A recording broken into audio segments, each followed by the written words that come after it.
Hi guys! This is me again, Aika, and welcome to our YouTube channel! So sa previous video natin, shinare ko sa inyo yung pagpunta namin sa San Fernando City, Pampanga, which is the Christmas capital of the Philippines. Ngayon naman, sayang hindi namin napuntahan lahat ng itinerary namin. Sa 5 itinerary namin na pagpunta namin sa Pampanga, walang talaga yung napuntahan namin. Kasi parang ang hirap na dadaanan mo lang yung mga pasyalan. Parang hindi mo namin i-enjoyin yung mga sinet up nila doon ng mga Christmas decor or Christmas design. Kaya naman, dalawa lang yung napuntahan namin. And kung na-share ko na sa inyo yung isa, yung San Fernando City, Pampanga, yung gawaan ng parol. Ngayon naman, yes na yes, i-share ko sa inyo yung Lake Shore sa Mexico, Pampanga. Halos hindi ko na nga na-videohan ng buong-buo yung pwede nyo makita doon sa Lake Shore. Kasi bukod sa pagod na kami, kasi mga bandang magna-9 na siguro kami nakarating doon. So, 1 oras na lang talaga yung inalat namin doon sa napakalawak na magandang pasyalan na yon. Kasi gagabihin na kami pagbalik ng Makati. And, palobat na yung cellphone ko. And, paubos na rin yung memory ng cellphone ko. Hindi ko kasi akalain na magkakaroon na ng countdown yung cellphone ko kung ilang minuto na lang yung i-record. So, clips na lang talaga yung nagawa ko. So, in short, so, yun yung isa sa pinakamagandang pasyalan sa San Fernando City, Pampanga. Kung gusto nyong ma-feel yung Kapaskuhan, napakadami ng tao, napakarami ng dumadayo. So, syempre kapag yun na yung sumalubong sa inyo sa isang lugar, alam nyo na maganda yon at talaga namang maraming attraction kasi hindi naman siya dudumugin. Think na talagang papasok pa yung lugar, hindi siya yung parang daanan lang. Talagang sasadyain mo siya from the city proper. Yun. So, pasok niyo doon, sasalubong sa inyo yung mga nagko-costume. Hindi ko alam kung ano ba yung tamang term doon, pero pag nalaman ko, i-paste ko na lang dito. Natuwa ako doon sa isang naka-yellow na army. Kasi naalala ko sa kanya yung isa kong katrabaho na si Garci. So, super saludo ako doon sa may mga yung kapansanan na hindi nila talaga kinakahiya and ginagawa nila parang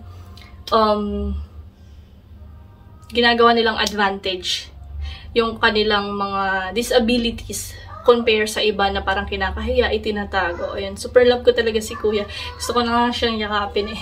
Tapos natuwa ako dun sa mga malalaking tao, yung nakatayo sila sa mga tungkod, yung mga kawa-kawayan.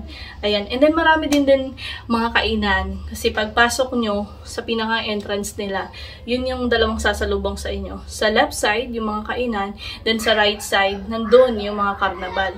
And then, hindi namin masyadong na-appreciate yung sa may lake shore or yung mga bangkang umiilaw dun sa lake. Siguro kasi hindi rin namin masyadong napagtuunan ng pansin. Kasi nga, ang goal namin, matapos na namin yung pagbisita dun sa place na yun. Kasi mag-late na, hanggang 10 lang yung pinangako namin dun sa driver na makalalabas kami dun. And marami nagko-cosplay. Ang daming mga bata na tuwang-tuwa. Isa sa pinaka-natuwa, ako nakita ko si Coco Menon. Ayan, nandun din si Naruto, si Spider-Man, si Iron Man, si Fiona ba? Si Sophia. And marami pang iba. And then, isa rin sa pinakamaganda doon, meron silang set up ng mga lights doon. Yung magagandang mga roses. Parang ito yata yung isa sa mga dinarayo sa Cebu. Parang feeling ko sa Cebu yun. And yung parang Singapore, yung mga nakaganyan na mga ilaw-ilaw.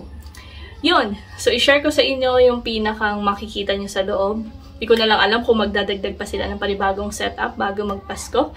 Pero, enjoy guys!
So yun nga guys, yun yung mga makikita nyo sa Lakeshore sa Mexico, Pampanga. Isa sa mga Christmas attraction ng probinsya ng Pampanga. Meron din sa San Fernando yung lighthouse ba yun?